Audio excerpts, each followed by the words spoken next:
எனக்கு அன்பான தேவ ஜனமே, அபிமெலேக் தாவீதை துரத்தின பொழுது தாவீதுக்குள்ளாக ஒரு பயம் காணப்பட்டது.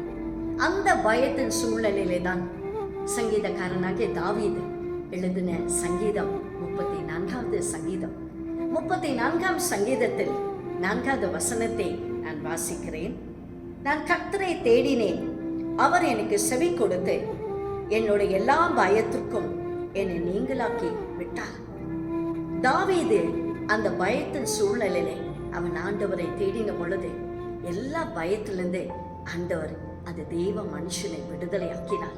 ஏதோ ஒரு காரியத்தை குறித்து பயத்தோடு கூட இந்த நாளிலே இந்த நிகழ்ச்சியை நீங்கள் பார்த்து கொண்டு இருப்பீர்கள் சொன்னார். இந்த சூழ்நிலையிலே ஆண்டவரை தேடுங்கள், அவர் கொடுக்கும் விடுதலை பெற்றுக்கொள்ளுங்கள். God bless you dear. Have a blessed day.